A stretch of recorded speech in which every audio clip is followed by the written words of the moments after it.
السلام علیکم ورحمۃ اللہ وبرکاتہ۔ اسلام نے عورت کو بہت سارے حقوق دیے ہیں۔ پہلا یہ حقوق کہ پہلے لڑکیوں کو زندہ دفن کر دیا جاتا تھا، وہ ان کی ولادت کے وقت ہی انہیں مٹی میں دفنا دیا جاتا تھا، ان کی جان ان سے چھین لی جاتی تھی۔ تو اللہ کے نبی محمد صلی اللہ علیہ وسلم کے آنے کے بعد یہ جہالت ختم ہوئی کہ عورتوں کو جینے کا حق ملا۔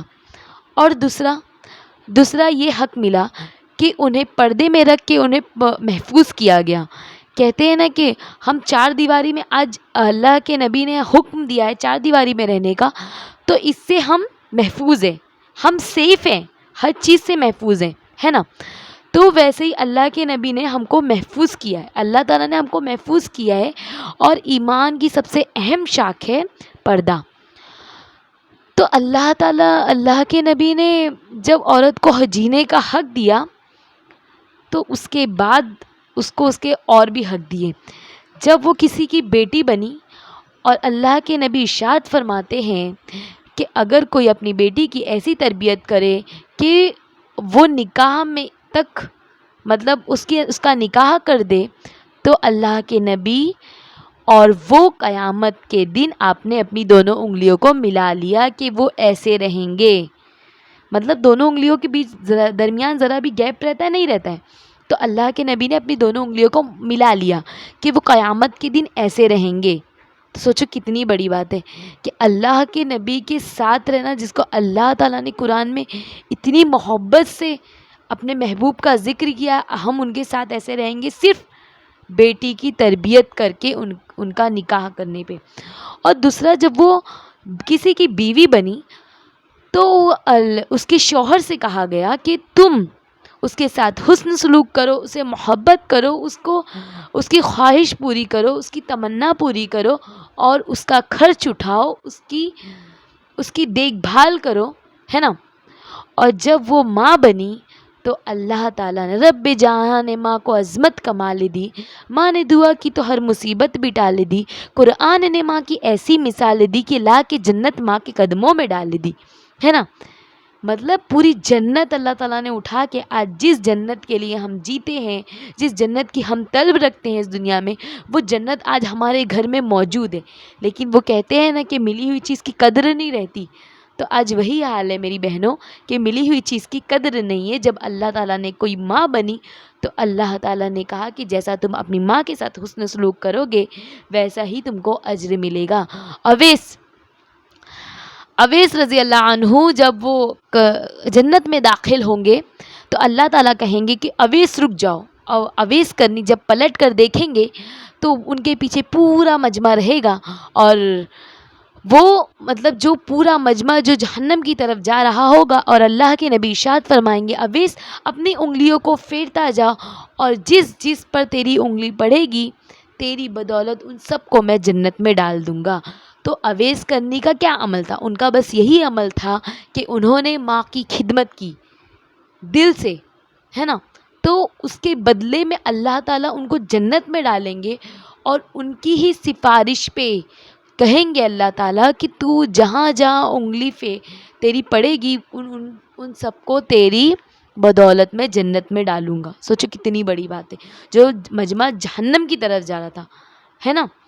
تو اللہ تعالیٰ نے ماں کو بھی اتنی اہمیت دی، اور جب وہ بہن بنی کسی کی تو اللہ کے نبی محمد صلی اللہ علیہ وسلم نے فرمایا کہ ایک بھائی کا 2 حصہ اور بہن کا 1 حصہ، اگر وراثت میں بہن کا 66 کا 66% ہے تو 33% بہن کا، ہے نا۔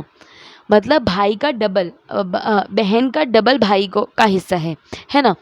تو اللہ کے نبی نے جب وہ بہن بنی تو اللہ کے نبی نے اس کا حصہ بھی دیے، اور جب اس کی شادی ہوئی تو اپنے خاوند سے کہا کہ اپنی بیگم کا مہر ادا کرو، تو ان کو مہر دینے کا سسٹم بھی اللہ کے نبی کے بعد ہی آیا، یہ ساری چیزیں، ہے نا۔ اور جب اللہ تعالیٰ نے آدم علیہ السلام کو بنانا تھا تو اللہ تعالیٰ نے زمین سے مٹی منگوائی، لیکن جب ماء حوا کو بنانا تھا تو اللہ تعالیٰ نے ان کی بائیں پسلی سے ماء حوا کو پیدا کیا، اور ان کو ان کی نکاح میں دیا، ہے نا۔ تو اللہ تعالیٰ نے آدم علیہ السلام کو بنانے کے لیے زمین سے منگائی، لیکن ان کو بنانے کے لیے ان کی بائی پسلی سے ہی بنایا. اور جب مائی حوا کو بنایا تو اللہ تعالیٰ نے مائی حوا کو پردے میں بنایا. تو جب اللہ تعالیٰ نے بناتے وقت پردے کا اہتمام کیا تو میری بہنوں یہ سمجھو کہ پردہ ہماری زندگی میں بہت بڑی چیز ہے. اس سے ہماری حفاظت کی جائے گی. یہ پردہ ہمارے لیے خود حفاظت ہے. یہ ہماری زینت کو بڑھاتا ہے. پردہ ہماری زینت کو بڑھاتا ہے. تو اللہ کے لیے پردے کا اہتمام کیجیے. اور اللہ تعالیٰ نے جب قرآن کو اتارا تو قرآن میں بھی اللہ نے بہت سارے حقوق عورت کے لیے بنائے ہیں کہ وہ اپنی پسند سے شادی بھی کر سکتی ہے، لیکن ماں باپ کی رضامندی کے ساتھ اگر وہ چاہے تو اپنی پسند بھی ظاہر کر سکتی ہے. یہ بھی حق اسلام نے ہمیں دیا ہے نا. تو کتنی بڑی بات ہے کہ اسلام نے ہر طریقے سے عورت کو سپورٹ کیا ہے، ہر طریقے سے. لیکن اگر کوئی بہن اسلام کو چھوڑ کر اگر مغربی تہذیب کو اپنانا چاہتی ہے تو وہ تہذیب میں اس کو نہ عزت ہے، بس ٹشو پیپر کی طرح استعمال کر کے پھینک دیا جائے. اور مغربی تہذیب والے عورت کو تبھی عزت دیتے ہیں جب وہ بالکل مرد کے بدولت ذمہ داریاں اٹھاتی ہے. اور یہاں اسلام عورت کو یہ عزت دیتا ہے. اللہ کے نبی نے جتنے بھی مرد ہیں آج ماشاء اللہ ہمارے جو مسلم مرد ہیں وہ یہ چیز کو ذرا بھی پسند نہیں کرتے کہ ہماری عورت باہر جا کے کمائے، ہے نا. تو یہ مرتبہ ہم کو گھر میں رہنے کا، ہم کو صرف بچوں کی تربیت کرنے کا، ہم کو پورا فوکس اپنی نسل پہ کرنے کا، یہ اللہ تعالیٰ نے ہم کو حق دلایا ہے نا. اسلام نے ہمیں یہ حق دیا ہے کہ ہم پوری تربیت کریں بچوں کی. ہمارے اوپر کمانے کی کوئی ذمہ داری نہیں ڈالی. یہ اسلام کی بدولت کہ ہمارے اوپر کمانے کی کوئی ذمہ داری نہیں. آج ہم بالکل کہتے ہیں نا کہ صرف گھر کے کچھ کام کاج اور بچوں کو پالنا، بچوں کی پرورش، اپنی نسل بڑھانا، آج یہ ہمارے لیے بس یہی کام رکھا اسلام نے. اور 5 وقت کی نماز کی پابندی کرنا ہے نا. اور کمانا تو ہمارے لیے ہے ہی نہیں. لیکن مغربی تہذیب میں اگر کوئی عورت مرد کی مشابہت کھڑی ہوگی تبھی اس کو عزت ملے گی. اور لیکن اسلام نے عورت کو اتنی بے انتہا عزت دی ہے جو کہ وہ مرد سے کمتر ہے، لیکن اللہ نے اس کو بہت بہترین اور بہت عمدہ عزت دی ہے جسے میں بیان نہیں کر سکتی. میرے الفاظ کم پڑ جائیں گے عورت کے حقوق بیان کرتے کرتے جو اللہ تعالیٰ نے عزت دی ہے عورتوں کو. ہمارے نبی کے آنے سے پہلے جب کوئی بھی شوہر کا انتقال ہوتا تو اس کی عورت کو اس کے ساتھ دفن کر دیا جاتا.